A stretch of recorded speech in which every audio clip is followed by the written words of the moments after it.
Hello, adventurers! My name is Chance. Welcome to my spellbook, and thank you so much for watching the 32nd episode in our background series. Today, we're going to be going over one of the more interesting backgrounds, at least in its relation to its feature. We're going to be talking about the Knight. This is one of the more OG backgrounds. Just for D&D in general, knights have always kind of been a central theme to the stories, and in the fantasy genre, that's also been the case, so their popularity is likely not to waver anytime soon. And it is found in the good old Player's Handbook, which of course makes sense for the reasons I brought up earlier. And this particular background is actually a headache for a couple DMs I still talk with to this day, and I'll get into why that is in a little bit here. That being said, before we move on to its description, I do want to say if this is the first video you're watching, and if you'd like to check out all of the backgrounds in D&D 5e, please check out the playlist, either in that top little eye icon, or at the end of this video there'll be a little card you can click on. There's over 50 of them in the game as of this recording, and they're likely only going to add more, and a lot of them are just in unique adventure path books, so it might be worth checking out. Now let's take a look at the knight's description here. You understand wealth, power, and privilege. You carry a noble title, and your family owns land, collects taxes, and wields significant political influence. You might be a pampered aristocrat, unfamiliar with work or discomfort, a former merchant just elevated to the nobility, or a disinherited scoundrel with a disproportionate sense of entitlement, or you could be an honest, hard-working landowner who cares deeply about the people who live and work on your land, keenly aware of responsibility to them. Now, if you can't tell already based on that description, a lot of the headaches from this particular background stem from a lot of the headaches that stem from the folk heroes background, only they are increased like 50,000 fold. The issue is that party members who take this particular background, they feel as though, and to be fair, the game allows this, but they usually make it so they've already accomplished some pretty goddamn ludicrous feats. Even at level, so to put this in perspective, what would happen at Adventures League a lot is you'd have these level 1 characters that were essentially already kings, at least as so far, well, maybe not kings, but they were already in charge of towns or villages. They're already getting tax revenue. They already had access to all this stuff that most party members wouldn't, and they'd basically provide like a base of operation. And it'd get really crazy really damn quick. And I've had a couple DMs try and combat this in different ways. For example, they'd make them like the son of nobility, and then like the next in line. And then you'd have like these weird plot threads where they'd kill their own parents to gain titles. It just got really messy really soon. There are, of course, ways around it. And a lot of the DMs who follow my DMing style of kind of just adapting the campaign to fit individual characters as opposed to making characters adapt to fit your campaign.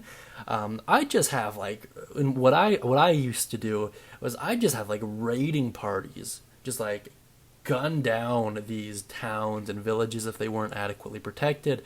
And to be fair, if they were funneling all of their tax revenue towards the players and their group as opposed to like actual maintenance on the village, I'd just have people straight up leave or start like rebellion, stuff like that. Like I'd give them their wish, you know, like fine, you're a level 1 lord. Now have fun dealing with 15 peasants as they all try and attack you at once. And just through law of action economy, It would at the very least be quite a challenge, and then I'd be like, okay, well, now you're stuck with all these orphans who just watched you kill their parents, so how are you gonna deal with this in a diplomatic way? You know, like there's a lot you can do that just make this more of a headache than it's worth. I wouldn't recommend going too trigger happy with that stuff, but if you feel as though the party is exploiting this, there are ways around it. Trust me, there are ways around it. Even with the folk hero background, there are a ton of ways around it. Now let's look at the mechanics here. Skill proficiencies, you gain history and persuasion, which are pretty useful. History is kind of hit or miss, but persuasion is always a good one to see. Under tool proficiencies, you'll gain a gaming set of your choice. Most people tend towards dragon chess, kind of just fits with the whole nobility thing. Languages, one of your choice, and under equipment, a set of fine clothes, a signet ring, a scroll of pedigree to kind of confirm your lineage, and a purse containing 25 GP, which is quite a bit above the average of 10 GP, which is nice to have, especially starting out early. Now let's get into another headache that this class provides, at least for the DM. It's super useful for the party though. It's called retainers. You have the service of 3 retainers local to your family. These retainers can be attendants or messengers, and one might be a major domo, which is a chief steward of a large household, by the way. Your retainers are commoners who can perform mundane tasks for you, but they do not fight for you, will not follow you into obviously dangerous areas such as dungeons, and will leave if they are frequently endangered or abused. So the way that this one was commonly exploited back in the day is they'd have them really just start businesses and work. And then kind of filter back towards the party, or they just treat them like slaves and servants, which would cause them to leave ultimately, because that caveat is actually just built into the feature, which is really nice. But I've had some pretty messed up characters throughout the years who have done some pretty messed up things to their retainers, but I think that just speaks to the larger state of the human condition as opposed to any particular exploit. That being said, however, there's certainly a lot of stuff you can do, like, for example, setting them up with things like mundane magical items or tools that they could use to cause some real havoc. A great example of this is providing them with commands that would trigger a set of glyphs of warding, for example. I've seen that once or twice. Or sending them in to do diplomatic negotiations instead of the party. I've seen that a handful of times too. Basically, you get 3 people you can kind of boss around. It is interesting. It's exploitable, might even be the most exploitable feature in the player's handbook in general, although once again there are ways around it, and it provides a really interesting tool for DMs to add another level of sophistication onto the playing field. Very interesting stuff. Now let's move on to some suggested characteristics here. For the personality trait, I take great pains to always look my best and follow the latest fashions. Under ideal, power. If I can attain more power, no one will tell me what to do, and this will take you towards the evil direction. Under bond, my house's alliance with other noble families must be sustained at all costs. And under flaw, I secretly believe that everyone is beneath me. This is kind of the setup for a tyrant in training, or an actual tyrant, depending on your character's particular backstory. Very interesting stuff. You naturally can be just a noble leader, like a King Arthur type character, but most of the time I see a character like this. So yeah, take from that what you will. Let's move on to my personal thoughts. If you can't tell, I don't really like this background all that much, at least from a DM standpoint. I think it's more of a headache than it's worth. I've seen a lot of players, or a lot of DMs just outright ban it. That being said, the more creative DM part of me, the one that likes a challenge and likes to kind of push the game as far as I can, I really do love this, so I have a love-hate relationship with it at best. I know why a lot of DMs don't like it. if you're more of an open world sandboxy type DM, this, I'm just warning you in advance.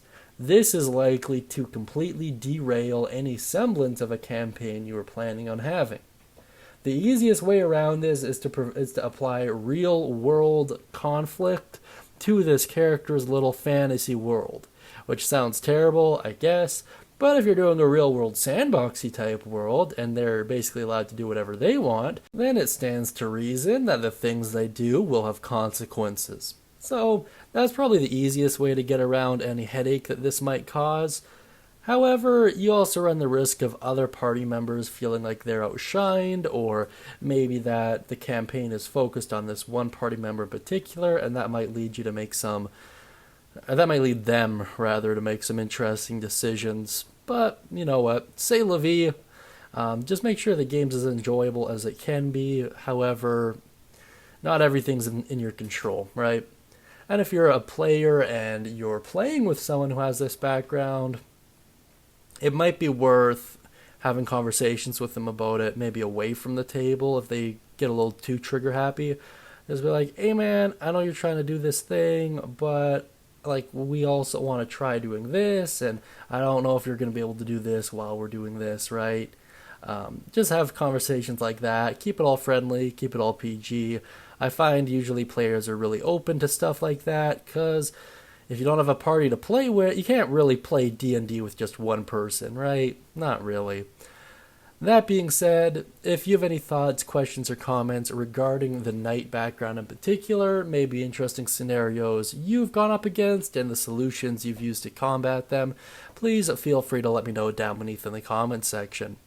And of course, if you'd like to gain access to a free one-shot, please go to the guild hall and use code WELCOME to do so. And naturally, I hope you have a great day, and as always, happy adventuring.